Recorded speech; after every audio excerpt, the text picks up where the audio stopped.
না, এটার পক্ষে না বা এটার বিপক্ষ না। আমাদের পক্ষে ছিল যে দুইটা ক্যান্টিন ডাইনিং যেগুলো এক জায়গায় দিব তার জায়গায় না হোক, কিন্তু এটাকে ভাইয়ের জন্য আল্লাহ তাআলা বাংলাদেশের সকল শহীদদের জান্নাতুল ফেরদৌসের নেয়ামত হিসেবে কবুল করুন আল্লাহুম্মা আমিন।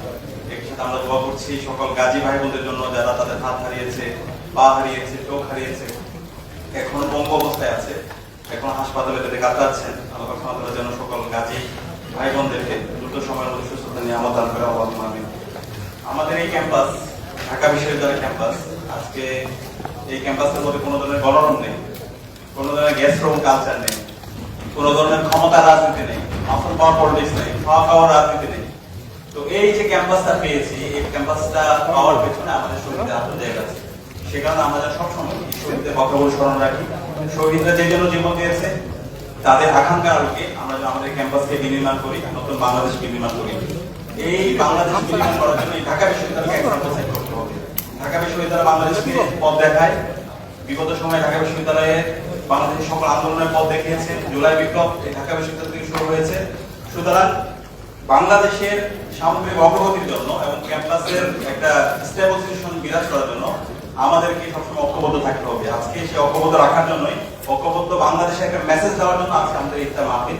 এখানে আমরা সকল ছাত্র সংগঠনকে আমরা দাওয়াত করেছি। এখানে আমাদের বিশ্ববিদ্যালয় প্রশাসনের সর্বোচ্চ বোর্ডে সবাই এসেছেন। একই সাথে আমাদের সামাজিক সংগঠনের যারা নেতৃবৃন্দ আছে তারা উপস্থিত হয়েছেন। একই সাথে ডাকসুর যারা বিভিন্ন পর্যায়ের প্রার্থীরা ছিল, আমাদের যারা সহযোদ্ধা আছে, আমরা তাদেরকেও দাওয়াত দিয়েছি। তো আমরা সবাই একসাথে মিলে বাংলাদেশ নির্মাণ করতে চাই। আমাদের মধ্যে রাজনৈতিক আদর্শিক ভিন্নতা থাকতে পারে, কিন্তু বাংলাদেশ প্রশ্ন আমরা সবাই, নতুন বাংলাদেশ প্রশ্ন আমরা সবাই, জুলাই ইনসাফভিত্তিক বাংলাদেশ বিনির্মাণের প্রশ্ন আমরা সবাই। সে কারণে এই গণতান্ত্রিক পরিবেশটাকে একটা স্থায়ী রূপে নিয়ে যাওয়ার জন্য আমাদেরকে ঐক্যবদ্ধ থাকতে হবে। আমরা আশা করছি আমরা সবাই ঐক্যবদ্ধভাবে আমাদের কাজটা করে যাবো ইনশাআল্লাহ। আর এই ডাকসু নির্বাচনের ব্যাপারে আপনাদের পক্ষ থেকে পরামর্শ এসেছে, একাডেমিক ক্যালেন্ডার করা হয়। আমাদের যে দ্বিতীয় কার্যনির্বাহী মিটিং ছিল, সেই নির্বাহী মিটিং এ সর্বসম্মতিক্রমে সেটা পাস হয়েছে।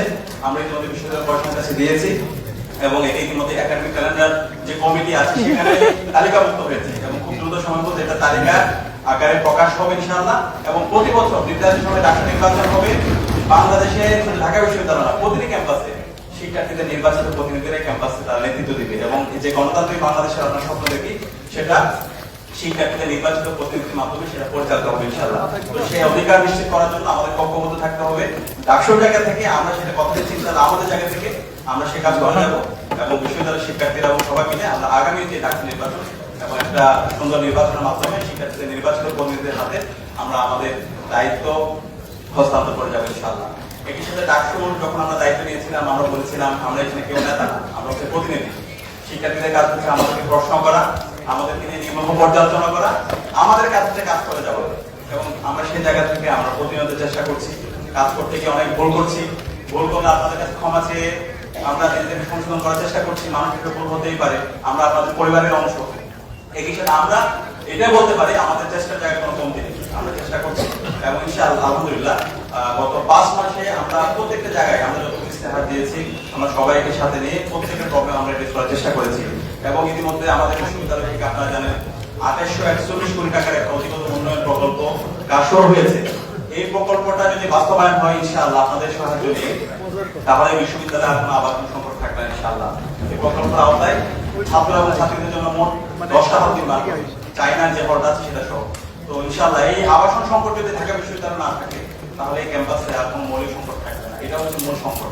এই আবাসন সংকট দিয়েই বড় কালচার তৈরি হয়, গ্যাস রুম কালচার তৈরি হয়, শিক্ষার্থীদেরকে গোলামের মতো করে ব্যবহার করা হয়। সেই আর ফেসিবাদী আমলের যে রাজনীতি, ছাত্র রাজনীতি, সেটা আমরা ফিরে যাওয়ার আর কখনো আমরা সুযোগ দিব না। সে পথটা আমরা চিরতর বন্ধ করে দেবো ইনশাআল্লাহ। তো সেটার জন্য আমাদের এই প্রকল্পটা বাস্তবায়ন হওয়া দরকার। এই প্রকল্প বাস্তবায়ন করার জন্য আপনাদের সহায়তা দরকার, বিশেষ প্রশাসনকে প্রেশার ক্রিয়েট করা এবং সঠিক সময়ে যে নির্ধারিত রোডম্যাপ দেওয়া হয়েছে সেই সময়ের মধ্যে যেন কাজ শেষ হয়, সেটার জন্য আমাদেরকে সর্বোচ্চ কাজ করতে হবে।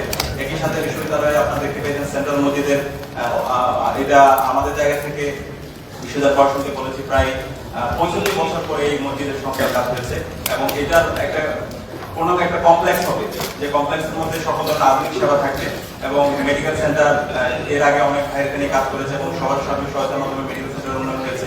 এবারে আমরা